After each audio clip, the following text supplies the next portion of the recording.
चलिए, तो कल हम एक क्वेश्चन दिए थे होमवर्क में। क्वेश्चन था कि यदि एक कॉइल का चुंबकीय फ्लक्स 0.1 सेकंड में 2 वेबर से 12 वेबर हो जाता है और यदि उस कॉइल से 10 ओम का प्रतिरोध जुड़ा हो तो प्रेरित विद्युत वाहक बल, प्रेरित आवेश और प्रेरित धारा का मान क्या होगा। चलिए, तो आज इसका हम सॉल्यूशन करते हैं कि पहला नंबर में क्या है, प्रेरित विद्युत वाहक बल। तो हम लोगों को पता है कि अगर कॉइल से संबंधित चुंबकीय फ्लक्स में परिवर्तन होगा तो उस कॉइल में प्रेरित विद्युत वाहक बल आएगी, और यदि कॉइल बंद परिपथ हो तो उस कॉइल में प्रेरित धारा और प्रेरित आवेश उत्पन्न होता है। तो प्रेरित विद्युत वाहक बल के लिए यानी पहला नंबर का सॉल्यूशन देखते हैं हम।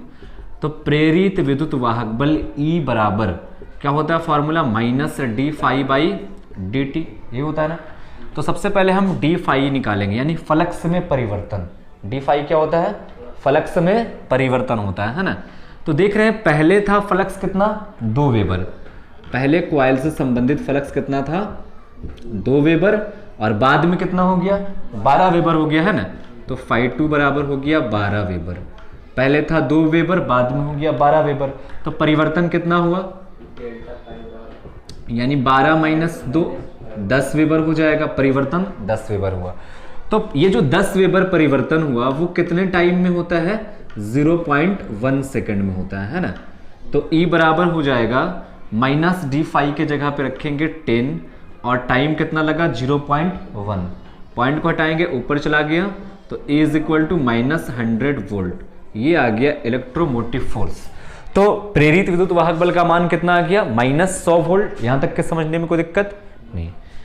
तो अब प्रेरित विद्युत वाहक बल निकल गया तो हम लोग प्रेरित आवेश और प्रेरित धारा निकाल सकते हैं। तो प्रेरित आवेश के लिए कल हम एक फॉर्मूला पढ़े थे, है ना। जो पिछला वीडियो का लेक्चर नहीं देखे हैं वो जा करके देख लीजिए, इंड्यूस्ड ईएमएफ और इंड्यूस्ड चार्ज वाला लेक्चर। तो प्रेरित आवेश जो होता है वो फ्लक्स में परिवर्तन और रेजिस्टेंस, फ्लक्स में परिवर्तन को साथ में अगर हम रेजिस्टेंस से डिवाइड कर दें तो आवेश निकल जाएगा। तो Q बराबर होता है -d फाई बाई r। तो फ्लक्स में परिवर्तन कितना हुआ, 10 वेबर। फ्लक्स में परिवर्तन कितना है, 10 वेबर -10। रेजिस्टेंस कितना है, 10 ओम। क्वेश्चन में दिया हुआ रेजिस्टेंस कितना दिया हुआ है, 10 ओम दिया हुआ है ना, प्रतिरोध। तो 10 रखेंगे और नीचे भी 10, कट जाएगा -1 कूलॉम। तो आवेश कितना आ गया, -1 कूलॉम। आवेश का मात्रक क्या होता है, कूलॉम होता है ना। तो Q बराबर क्या हो गया, 1 कूलॉम। चलिए, अब तीसरा नंबर में देखेंगे, ये दूसरा नंबर था प्रेरित धारा। प्रेरित धारा I बराबर क्या होता है फॉर्मूला, तो I इज इक्वल टू होता है E बाई R। तो E का वैल्यू क्या आया, -100 है ना, -100 रखेंगे और R का वैल्यू तो 10 है, 10 10 जा 100, -10 एम्पियर। तो चलिए, I भी निकल गया, Q भी निकल गया और E भी निकल गया, तीनों चीज फाइंड हो गया। चलिए, इसको नोट डाउन कर लीजिए।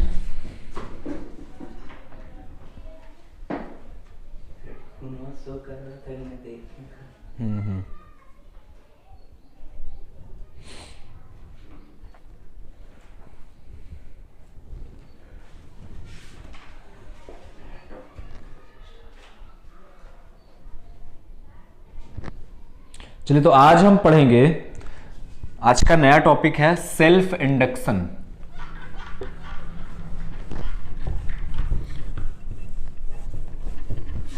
इंडक्टर।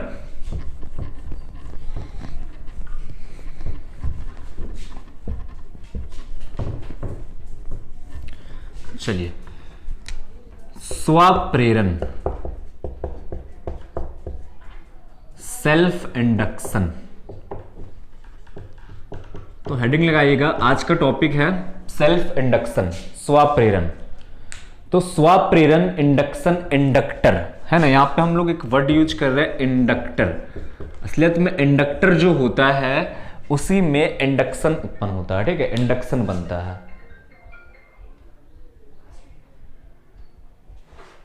चलिए, तो देखते हैं कि इंडक्टर क्या होता है। तो जैसे कि रेजिस्टेंस हमने पढ़ा था, है ना। रेजिस्टेंस एक तरह का डिवाइस होता है जो धारा को रोकता है, बाधा डालता है ना इलेक्ट्रिक करंट पे। जिस तरह से कैपेसिटर था, इलेक्ट्रोस्टैटिक्स में कैपेसिटर मिला था, करंट में रेजिस्टर मिला है ना, तो मैग्नेट में एक नया डिवाइस यहां पर भी है, इंडक्टर। आगे फिर सेमीकंडक्टर पढ़ेंगे तो वहां पे डायोड आएगा, है ना, वहां पे डायोड के बाद और भी बहुत सारे इलेक्ट्रॉनिक डिवाइस आएंगे, जैसे ट्रांजिस्टर हो गया। तो आज जो हम पढ़ने वाले हैं वो सेल्फ इंडक्शन के बारे में पढ़ने वाले हैं, यानी कि एक इंडक्टर के बारे में पढ़ने वाले। सेल्फ है ना, जैसे आत्मनिर्भर भारत हमारे प्रधानमंत्री जी बोले हैं कि सबको आत्मनिर्भर हो जाना चाहिए, वैसे ये भी जो हमारे पास जो इंडक्टर है, जो डिवाइस है, वो भी सेल्फ है ना, सेल्फ डिपेंडेंट है। तो होता क्या है कि जैसे मान लो हम यहाँ पे दो केसेस आपको दिखाते हैं कि एक जो सोलेनॉइड के जैसा ही होता है, जस्ट लाइक सोलेनॉइड। तो इसको ला करके हम क्या किए, बैटरी से जोड़ दिए प्लस माइनस, और यहाँ पे एक स्विच लगा दिए के, ठीक है, इस तरह से ला करके जोड़े। और ये दूसरा केस लेते हैं, ये केस नंबर ए है।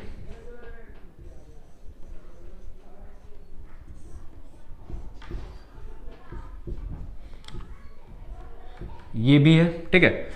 तो हम फर्स्ट केस में क्या दिखाते हैं कि ये जो स्विच है, ये स्विच ओपन है, ठीक है, मतलब कि बंद है, ऑफ है, ऐसा समझ लो कि स्विच ऑफ है, ठीक है।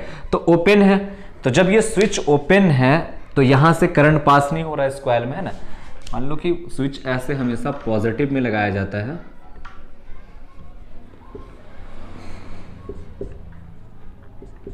यहां पे लगा हुआ है स्विच, पॉजिटिव चार्ज, बैटरी का पॉजिटिव टर्मिनल, ये के है, ठीक है। तो इस केस में क्या है कि स्विच ऑफ है, यानी कि ओपन है, और यहां पे इस केस में स्विच को ऑन करेंगे। तो जब स्विच ओपन है तो यानी कि सर्किट में कोई तरह का करंट पास नहीं कर रहा, यहां पे करंट जो है, करंट का वैल्यू क्या है, 0 है, इस सर्किट से कोई करंट पास नहीं कर रहा। तो अगर करंट नहीं पास करेगा तो मैग्नेटिक फील्ड नहीं बनेगा। हम लोग को पता है कि जब किसी वायर में करंट पास करती है तो उस वायर के चारों तरफ क्या बनता है, मैग्नेटिक फील्ड बनता है। तो यहां पे देख रहे हैं आई का मान क्या है, 0 है, तो इसके चारों तरफ कोई तरह का मैग्नेटिक फील्ड नहीं बनेगा।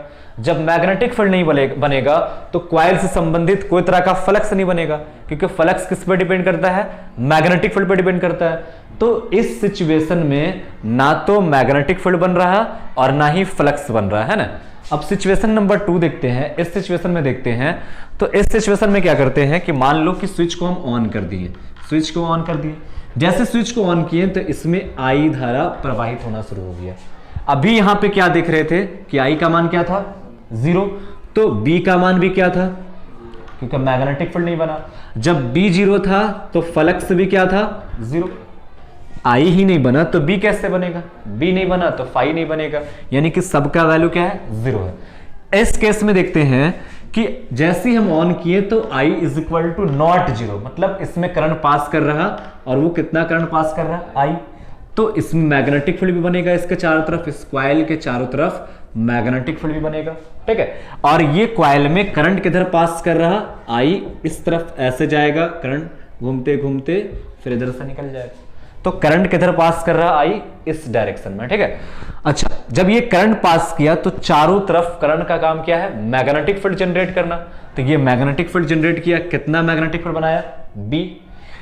जब बी मैग्नेटिक फील्ड बना तो कॉइल से संबंधित चुंबकीय फ्लक्स भी बनेगा, और वो चुंबकीय फ्लक्स कितना बनेगा, फाई, ठीक है। हमने क्या किया कि बैटरी से करंट दिया I, तो मैग्नेटिक फील्ड बना कितना, B।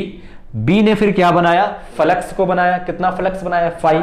इस सिचुएशन में क्या था, 0 0 0। अब 0 से ये क्या हो गया, फाई, तो फ्लक्स में परिवर्तन हुआ कि नहीं। अच्छा, ये भी हो सकता है कि जब हम इसको आई करंट दिए होंगे, जब इस बैटरी से हम इस इंडक्टर को करंट दे रहे हैं, आई बराबर 2 एम्पियर 10 एम्पियर कुछ भी दे रहे हैं हम करंट, तो वो 10 एम्पियर तुरंत तो नहीं पहुंचेगा, करंट 10 एम्पियर तक होने में कुछ ना कुछ तो टाइम लगा होगा। या फिर ऐसा भी सिचुएशन ले सकते हैं कि मान लो कि आई का मान इंक्रीज कर रहा या फिर डिक्रीज कर रहा, दोनों सिचुएशन ले सकते हैं, या तो इंक्रीज कर रहा है या तो डिक्रीज कर रहा है। अगर आई का मान बढ़ रहा है तो आई का मान बढ़ेगा तो बी का मान क्या होगा, बढ़ेगा, और जब बी का मान बढ़ेगा तो फाई का मान क्या होगा, बढ़ेगा, यानी फ्लक्स में परिवर्तन होगा। तो फैराडे ने यही तो कहा था कि अगर फ्लक्स में परिवर्तन होगा तो उस कॉइल में प्रेरित धारा उत्पन्न होगी। क्या उत्पन्न होगी उसमें, प्रेरित धारा। तो यहां पे देख रहे हैं कि इस केस में आई का मान अगर बढ़ रहा है तो फ्लक्स का मान भी क्या हो रहा है, बढ़ रहा। तो जब फ्लक्स का मान बढ़ रहा है तो वो जो करंट पैदा करेगा, इंड्यूस्ड करंट पैदा करेगा, वो क्या करेगा, फ्लक्स को घटाएगा। तो देख रहे हैं आई अगर इधर जा रही है, आई इस तरफ जा रही है, तो फ्लक्स क्या हो रहा, बढ़ रहा। तो इसमें आई कैसे जाएगा, उल्टा जाएगा, है ना। और अगर डिक्रीज कर रहा है तो आई क्या होगा, उसी के डायरेक्शन में जाएगा। यानी कि दोनों केसेस हो रहे हैं यहां पे, अगर इंक्रीज कर रहा तो भी इंड्यूस्ड करंट बनेगा, और अगर डिक्रीज कर रहा तो भी इंड्यूस्ड करंट बनेगा। तो बात समझ में आई कि जब किसी कॉइल में विद्युत धारा प्रवाहित की जाती है और यदि धारा के मान में परिवर्तन होता हो, या तो धारा को बढ़ा दे या तो धारा को घटा दे, तो उस कॉइल में प्रेरित धारा उत्पन्न होती है, जो पहले वाले धारा को, प्राइमरी करंट को जो सेल भेज रहा है उसको वो अपोज करती है, विरोध करती है ना। और यही घटना सेल्फ इंडक्शन कहलाती है। इस फेनोमेना को क्या कहते हैं हम, सेल्फ इंडक्शन कहते हैं। तो आप लिख लो इसको, लेंज के नियम से भी जुड़ा हुआ, फैराडे का नियम से भी जुड़ा हुआ है। तो लिखिएगा डेफिनेशन में, डेफिनेशन इसका लिखिएगा कि जब किसी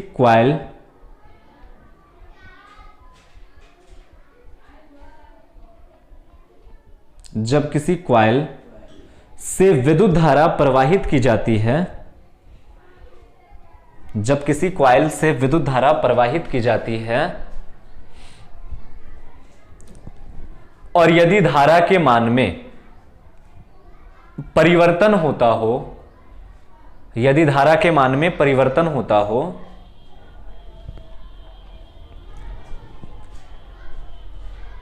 तो उस कॉइल में प्रेरित धारा उत्पन्न होती है, तो उस कॉइल में प्रेरित धारा उत्पन्न होती है। तो इस घटना को स्वप्रेरण कहते हैं।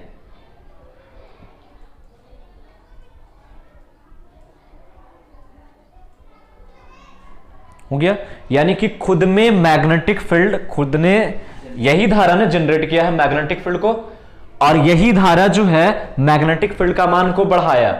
यानी कि सीधा सीधा हम समझे तो यही धारा ने फ्लक्स के मान में परिवर्तन किया, और जिससे क्या बना, इसमें एक नया करंट बन गया जो पहले वाले करंट को अपोज कर रहा।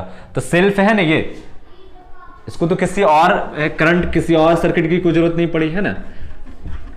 तो वैसे भी हम लोगों को हमेशा सेल्फ डिपेंडेंट रहना चाहिए।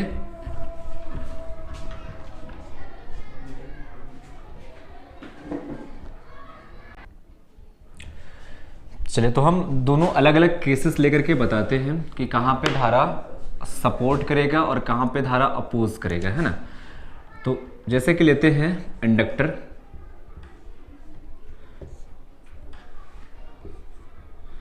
और सेल से लाके जोड़ दिए इसको,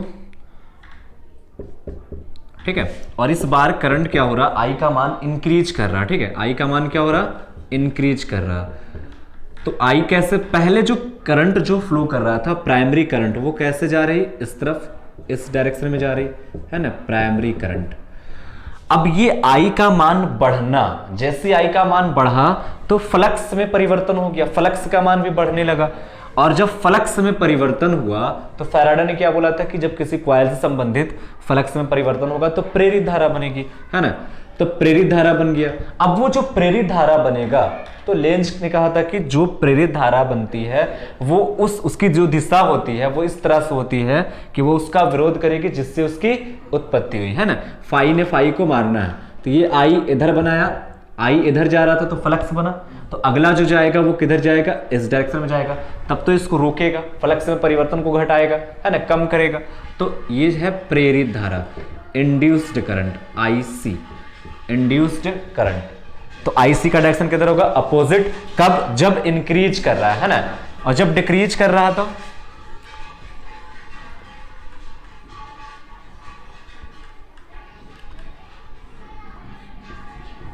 और इसमें जो आई है वो आई सपोज डिक्रीज कर रहा है, ठीक है।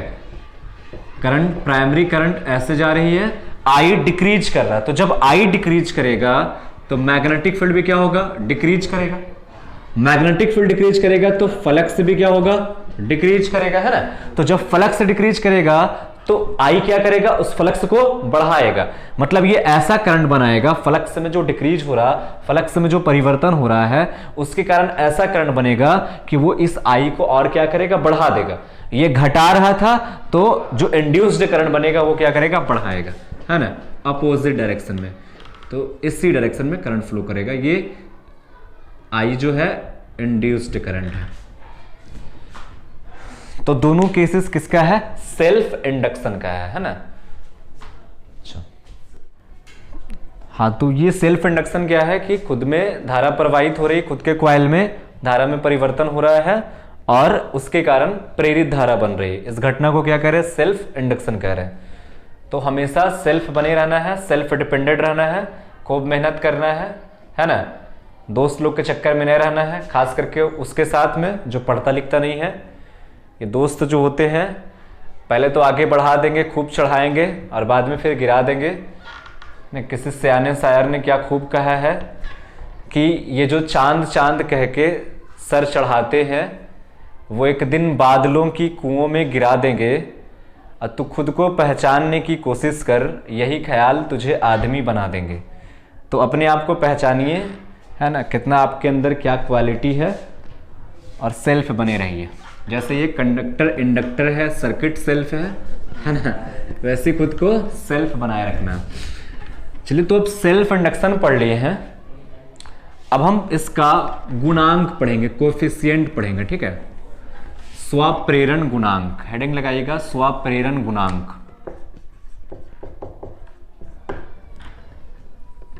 Coefficient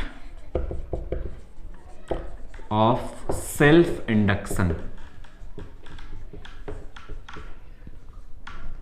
coefficient of self induction.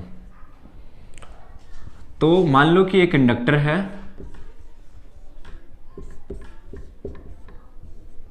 और इसमें आई करंट पास कर रही है, ठीक है। कितना करंट पास कर रहा है, आई।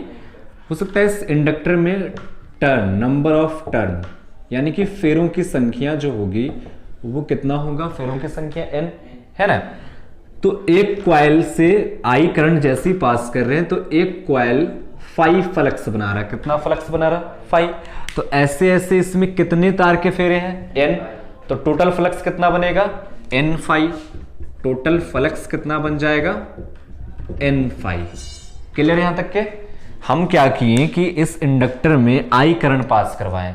तो इस इंडक्टर में जो तार की फेरे हैं तो वैसे वैसे तार के कितने फेरे हैं, n फेरे। n 100, 50, 1000 कुछ भी हो सकता है, ठीक है। तो n फेरे हैं और एक फेरों में से कितना फ्लक्स गुजर रहा, 5। तो n फेरों में से कितना जाएगा, n5 जाएगा, है ना। जितना फेरा उतना फ्लक्स। तो टोटल फ्लक्स कितना हो गया, n5। और ये जो टोटल फ्लक्स है वो किस पे डिपेंड कर रहा है, आई पे। अगर हम आई का मान 2i कर देंगे तो जो 5 बन रहा था अब 2,5 बनेगा। इस तरह से 2n5 हो जाएगा। तो जितना हम आई को बढ़ाएंगे उतना फ्लक्स का मान बढ़ेगा, और आई को अगर घटाएंगे तो फ्लक्स का मान क्या होगा, घटेगा। तो हम ऐसे कह सकते हैं कि ये जो number of flux, sorry, total जो फ्लक्स है वो किस पे डिपेंड करता है, आई पे। किस पे डिपेंड कर रहा है, आई पे। आई बढ़ा है, फ्लक्स बढ़ा। फ्लक्स बढ़ेगा, प्रेरित धारा बनेगी, है ना। फ्लक्स में परिवर्तन होगा, प्रेरित धारा बनेगी। चाहे वो बढ़े चाहे घटे, प्रेरित धारा बनेगी। हाँ, डायरेक्शन अपोजिट हो सकता है, बढ़ रहा तो कुछ और डायरेक्शन होगा, घट रहा तो कुछ और डायरेक्शन होगा, लेकिन फ्लक्स में परिवर्तन होगा तो प्रेरित धारा बनेगी। तो आई जो है वो n5 पे डिपेंड कर रहा है, यानी आई डायरेक्टली प्रोपोर्शनल क्या हो जाएगा, n5 हो जाएगा। तो ऐसा करके हम लिख ले, पहले इसको लिख लेना।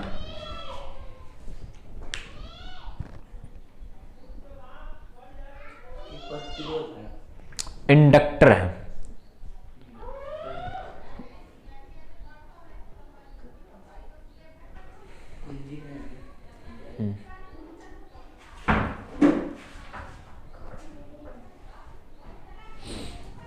चलिए तो लिखिएगा, माना एक कॉइल जिसमें आई एम्पियर की धारा, माना एक कॉइल जिसमें आई एम्पियर की धारा प्रवाहित हो रही है, यदि कॉइल के प्रत्येक फेरों से संबंध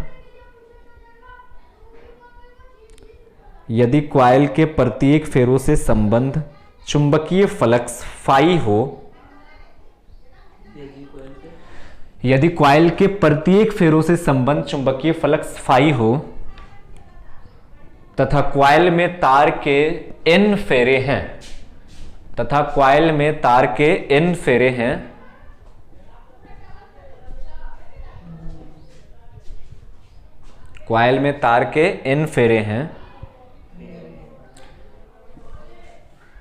तब तार से होकर टोटल फ्लक्स कितना होगा, n फाई होगा, है ना।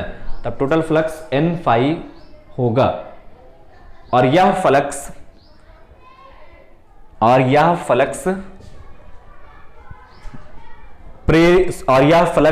विद्युत धारा I के समानुपाती होते हैं, यानी कि n फाई जो है वो I का समानुपाती है। अब अगर हम डायरेक्टली प्रोपोर्शनल को हटाएंगे तो कुछ ना कुछ कांस्टेंट होगा, और वो कांस्टेंट यहाँ पे क्या है, L है। कांस्टेंट क्या है यहाँ पे, L। और इसी L को जहां L क्या है, जहां L नियतांक है, कांस्टेंट है ना, नियतांक है, और इसे यानी L को क्या कहते हैं, स्वाप्रेरण गुणांक कहते हैं। L को ही स्वाप्रेरण गुणांक कहते हैं। हाँ, n फाई बराबर क्या हो जाएगा, Li, और L को क्या कहते हैं, स्वाप्रेरण गुणांक। तो अगर हम L बराबर निकालेंगे तो क्या हो जाएगा, n phi by I. L बराबर क्या होगा, n फाई बाई आई हो जाएगा, है ना। हाँ, L का ये वैल्यू आया n फाई बाई आई। अगर स्वाप्रेरण गुणांक निकालना रहे और I और फ्लक्स पता रहे कि कितना धारा हम प्रवाहित कर रहे हैं और उससे कितना फ्लक्स बन रहा, तो स्वाप्रेरण गुणांक फाइंड हो जाएगा। बट ये जो स्वाप्रेरण गुणांक है, देखने में तो लग रहा है कि ये फ्लक्स पे डिपेंड करता होगा और धारा पे डिपेंड करता होगा, बट ऐसा है नहीं। ये स्वाप्रेरण गुणांक ना तो फ्लक्स पे डिपेंड करता है, ना ही I पे डिपेंड करता है। ये सिर्फ डिपेंड करता है, ये जो इंडक्टर है इसके साइज पे डिपेंड करता है, ठीक है। इसमें तार की कितनी फेरों की संख्या है, फेरों की संख्या पर डिपेंड करता है, एरिया पे डिपेंड करता है, ना कि फाई पे और I पे। ये सब चीज पे ये डिपेंड नहीं करता। किस पे डिपेंड करता है हम आगे लिख लेंगे।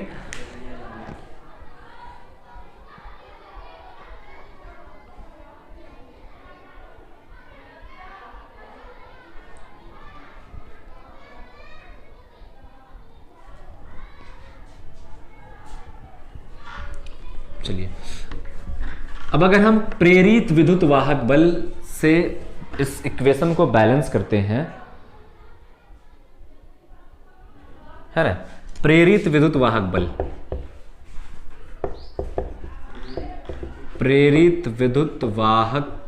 बल E बराबर, फॉर्मूला क्या होता है, minus d phi by d t, है ना। अच्छा, यहां से अगर देखिए हम फाई, तो फाई बराबर क्या दिया हुआ, Li। इन फाई फेरों की संख्या रहेगा, उससे कोई दिक्कत नहीं है। तो E बराबर क्या हो जाएगा, माइनस डी, फाई के जगह पे क्या हो जाएगा, Li बाई डी टी। जैसा कि अभी बताएं कि L क्या होता है, कांस्टेंट रहता है। L क्या है, कांस्टेंट। कांस्टेंट को हम बाहर निकाल लेंगे तो बच गया क्या, Di बाई डी टी। तो अगर L दिया हुआ रहे या फिर E फाइंड करना हो किसी इक्वेशन में, तो ये समीकरण लगाएंगे, E बराबर minus L D I by d T. ये होता है प्रेरित विद्युत वाहक बल और स्वाप्रेरण गुणांक के बीच में संबंध।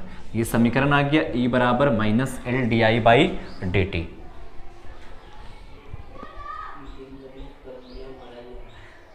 हाँ, अब इसी में अगर हम L का मान इससे फाइंड करना चाहें तो L बराबर क्या हो जाएगा, एक बार देख लो। L बराबर क्या हो जाएगा, तो E डी टी इधर आके मल्टीपल होगा, E into d t minus sign, और बाई क्या हो जाएगा, डी आई। तो L बराबर क्या हो जाएगा, E into d T by D I. D I है ना। हाँ, अब अगर इसका हम मात्रक निकालना चाहें, बोल दो एक बार, मात्रक क्या होगा L का मात्रक E का मात्रक क्या होता है, वोल्ट। विद्युत वाहक बल का मात्रक क्या होता है, वोल्ट या फिर जूल पर कूलम। अच्छा, dt समय का मात्रक क्या होता है? सेकंड, और I का क्या होता है? एम्पियर, वोल्ट सेकंड पर एम्पियर। ये हो सकता है वोल्ट सेकंड पर एम्पियर। या अगर इतना आप याद नहीं करना चाहते हैं तो एक छोटा सा याद कर लो, हेनरी, है ना? हेनरी क्या होता है? हेनरी, हेन मुर्गी री, है ना? हेनरी। तो वोल्ट सेकंड पर एम्पियर या फिर हेनरी। स्वाप्रेरण गुणांक का मात्रक क्या होता है? हेनरी। इसी को स्वाप्रेरण गुणांक को स्वाप्रेरकत्व भी कहते हैं, सेल्फ इंडक्टर भी कहते हैं। क्या कहते हैं उसको? सेल्फ इंडक्टर कहते हैं। तो ध्यान रखना, सेल्फ इंडक्टेंस, इंडक्टर और कोएफिशिएंट ऑफ सेल्फ इंडक्शन सब बात एक ही है।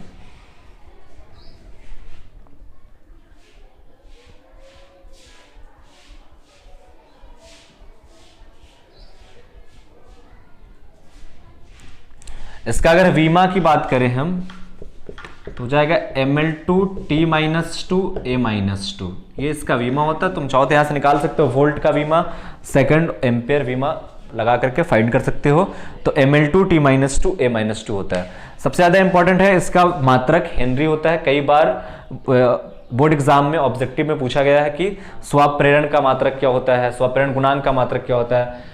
उसके बाद अन्योन्य प्रेरण, इसका जो दूसरा पार्ट होगा म्यूचुअल इंडक्शन, उसका मात्रक क्या होता है। तो दोनों का मात्रक सेम होता है, चाहे वो स्वप्रेरण रहे चाहे वो अन्योन्य प्रेरण रहे, स्वप्रेरकत्व रहे, है ना, सबका मात्रक क्या होगा?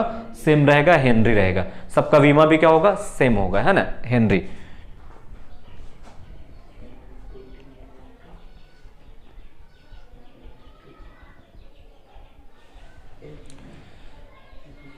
चलिए अब अगला हेडिंग लगाएगा। हेडिंग क्या है? ऐसे एक टॉपिक पॉइंट बना करके लिख लो, स्वाप्रेरकत्व। हाँ, स्वाप्रेरकत्व, स्वाप्रेरकत्व निम्न बातों पर निर्भर करती है। स्वाप्रेरकत्व या फिर स्वाप्रेरण गुणांक, यानी हम फाइनली किसकी बात कर रहे हैं? एल की बात कर रहे हैं कि एल किस पे डिपेंड करता है। तो देखने में लग रहा है कि एल एन फाई आई पर डिपेंड करता है, बट होता नहीं है। जिस तरह से आप रेजिस्टेंस में पढ़े होंगे कि आर इज इक्वल टू क्या होता है? रो इंटू एल बाई ए। अगर यहां से हम रो का वैल्यू फाइंड करें तो R into A by L हो जाएगा रो का वैल्यू, है ना। तो देखने में लग रहा है कि रो जो है आर पे डिपेंड करता होगा, एल पे डिपेंड करता होगा और एरिया पे डिपेंड करता होगा, बट ऐसा कुछ नहीं है। रो किसी पे डिपेंड नहीं करता है। रो किस पे डिपेंड करता है? वायर के मटेरियल पे डिपेंड करता है ना, कि वो किस पदार्थ का बना हुआ है, लोहा का है, चांदी का है, तांबा का है ना। जिसका बना हुआ है उसका रो अलग अलग होता है, डेंसिटी। यहाँ पे जो भी रो है वो अलग अलग होता है, प्रतिरोधकता, रेजिस्टिविटी। चलिए, तो स्वाप्रेरकत्व क्या लिखे? निम्न बातों पर निर्भर करती है। पहला नंबर में लिखना क्वाइल में फेरों की संख्या पर, क्वाइल में फेरों की संख्या पर, क्वाइल के आकार पर। दूसरा नंबर में लिखिएगा क्वाइल के आकार पर, क्वाइल के आकार पर। तीसरा नंबर में क्वाइल के क्षेत्रफल पर। चौथा नंबर में माध्यम पर, कि हम क्वाइल को किस माध्यम में रखे हैं, वो माध्यम पर भी एल डिपेंड करता है। तो स्वाप्रेरकत्व किस पे डिपेंड करता है? फेरों की संख्या पर, लंबाई पर, क्षेत्रफल पर और माध्यम पर, यानी कि सीधा सीधा डायमेंशन पे और माध्यम पे डिपेंड करता है। दो चीज पे क्वाइल का स्वाप्रेरकत्व डिपेंड करता है। अब इसमें एक सबसे इंपॉर्टेंट क्वेश्चन आता है ऑब्जेक्टिव में, चोक कुंडली करके, ठीक है।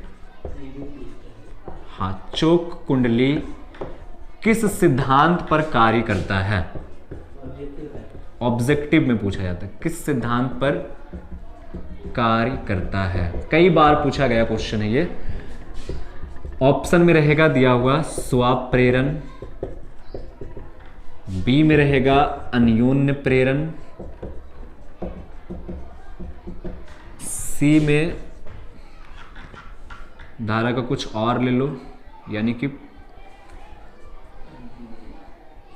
स्वाप्रेरण, अन्योन्य प्रेरण, हाँ, या फिर सी में रख लो दोनों, ठीक है। डी में नन ऑफ दीज, इस तरह से। तो असलियत में जो होता है चोक कुंडली जो होता है, जो ट्यूबलाइट में लगा होता है, चोक क्वाइल जो होता है वो एक इंडक्टर ही होता है, ठीक है। एक तरह का इंडक्टर होता है। और इसमें जब अल्टरनेटिंग करंट पास करवाया जाता है, अल्टरनेटिंग करंट पास करवाते हैं, तो ये अल्टरनेटिंग करंट का मान क्या हमेशा बदलते रहता है। टाइम के साथ में करंट का वैल्यू भी और उसका डायरेक्शन भी बदलते रहता है। यही तो अल्टरनेटिंग करंट होता है, ठीक है। तो अल्टरनेटिंग करंट जब कॉइल से पास करती है तो हर बार इसका मान बदल रहा, तो जब करंट का मान बदलेगा तो फ्लक्स का भी मान बदलेगा। तो जैसे करंट का मान बदला, हमने करंट को इस डायरेक्शन में भेजा, ठीक है, करंट का मान बदला, बढ़ा या घटा कुछ भी, ठीक है। तो जैसे करंट का मान बदला तो उसने क्या किया, फ्लक्स में परिवर्तन किया, है ना, एक ऐसा फ्लक्स बनाया जिसमें परिवर्तन होगा। तो जब ये फ्लक्स में परिवर्तन होगा तो एक इंड्यूस्ड करंट पैदा होगा।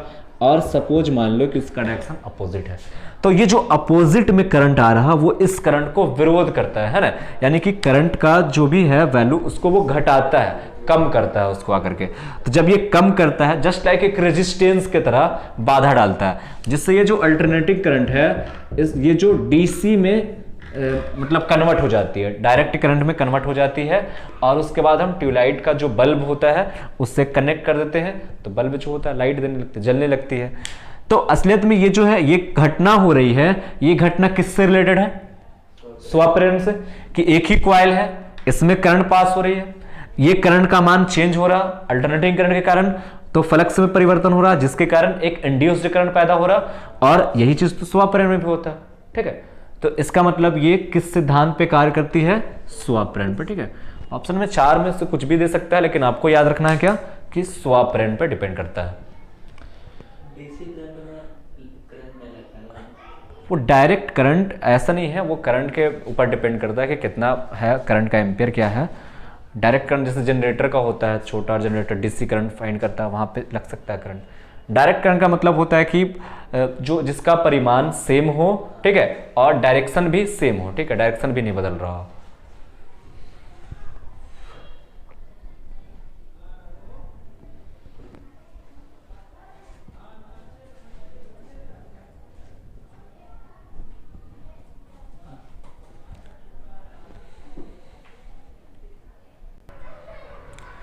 चलिए, तो आगे टॉपिक है धारावाही परिनालिका का स्वप्रेरकत्व। जब एक परिनालिका में धारा प्रवाहित होगी तो उसका सेल्फ इंडक्टेंस क्या होगा, स्वप्रेरण गुणांक क्या होगा, वो फाइंड करेंगे।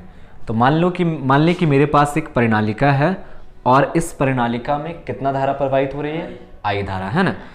सपोज इस परिनालिका की जो लंबाई है वो लंबाई हम कितना मान लेते हैं, L, और इस परिनालिका में नंबर ऑफ टर्न, फेरों की संख्या जो है वो कितना दिया हुआ है, n दिया हुआ है। परिनालिका की लंबाई L, परिनालिका में टोटल फेरों की संख्या, तार के फेरों की संख्या कितना है, n है, और कितना धारा प्रवाहित हो रहा, I धारा प्रवाहित हो रहा। तो इस धारा के कारण इसमें जो स्वप्रेरण होगा, स्वप्रेरण गुणांक बनेगा, L बनेगा। मान लो कि I का मान बढ़ रहा या फिर घट रहा, तो वो कितना बनेगा, वो चीज को फाइंड करेंगे।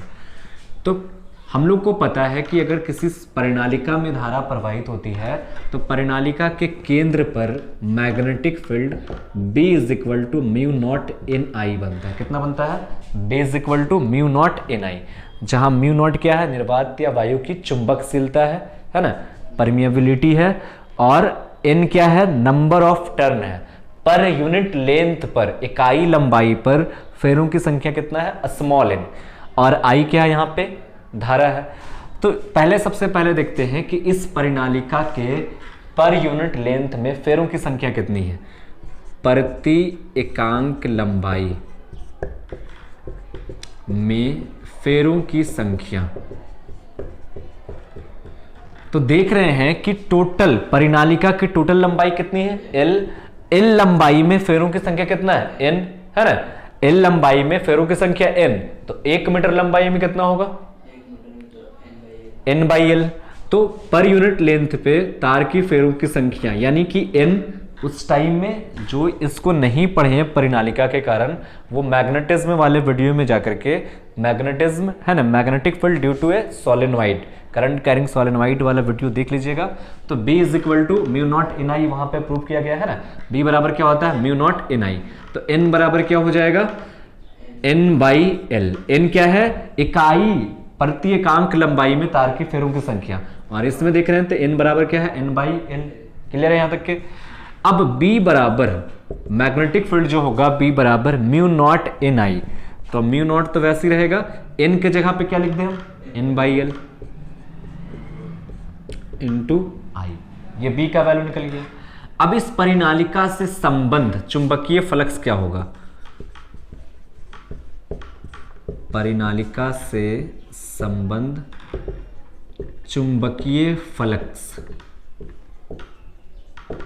ठीक है, तो फाई बराबर क्या हो जाएगा, बी, फ्लक्स से ही होता है, फाई बराबर बी है। बी का वैल्यू क्या है, mu naught n by L into I, और इंटू क्या हो जाएगा, ए हो जाएगा। तो फाई बराबर क्या होता है, बी इंटू ए, और बी का वैल्यू क्या है, mu naught n by L into I, और एरिया जैसे है यहाँ पे ए। यहां तक समझने में कोई दिक्कत? अच्छा, ये जो फ्लक्स से आया है, ये फ्लक्स तार के एक फेरों के कारण, एक फेरों में ये एक टर्न में जो करंट पास कर रहा है, तो उसमें कितना बन रहा है, mu naught n by L into I by I into A. अब टोटल फ्लक्स कितना होगा, टोटल फ्लक्स, इसको हम फाई डैश मान लें, ठीक है, तो टोटल फ्लक्स क्या हो जाएगा, एन फाई, क्योंकि एक फेरों में फाई, तो दो फेरों में कितना फाई, 2 फाई, तो फेरों की संख्या कितनी है इसमें, n, तो n फाई हो जाएगा, इसलिए n और फाई का वैल्यू क्या है, म्यू नॉट है ना, n by L into I into A. कोई दिक्कत है तक समझने में? फाई डैश बराबर n, अच्छा म्यू नॉट, अच्छा n इंटू एन क्या हो जाएगा, n स्क्वायर हो जाएगा, इसको हम ऐसे लिख दें, एन फाई बराबर mu naught n square I A by L. कोई दिक्कत? एन ने एन से गुना हुआ तो एन स्क्वायर हो गया, mu not I A by L. यहां तक समझने में कोई दिक्कत? एन फाई बराबर mu naught n square I A by L. चलिए अब कहाँ ऐड कर दें, हाँ टोटल फ्लक्स हो गया। अब हमने पढ़ा है कि एल आई बराबर क्या होता है, फाई, एन फाई बराबर होता है ना L I, N phi is equal to क्या होता है, एल आई होता है। तो एन फाई यहां पे है, तो एन फाई के जगह पे क्या रख दे, एल आई, तो L I is equal to क्या हो जाएगा, mu naught n square I A by L. I से आई कैंसिल हो जाएगा, तो एल बराबर क्या हो जाएगा, mu naught n square A by L, ये होता है हाँ म्यू नॉट एन स्क्वायर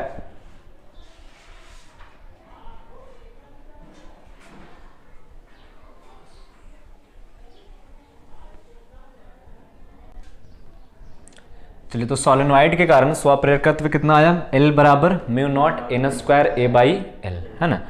देख रहे हैं यहाँ पे L किस पे डिपेंड कर रहा, N पे डिपेंड कर रहा, A पे डिपेंड कर रहा और लंबाई पे डिपेंड कर रहा, इस तरह से है। तो धारावाही परिनालिका के कारण स्वप्रेरकत्व जो है समझने में कोई दिक्कत नहीं है। उम्मीद करते हैं आज के लिए बस इतना ही।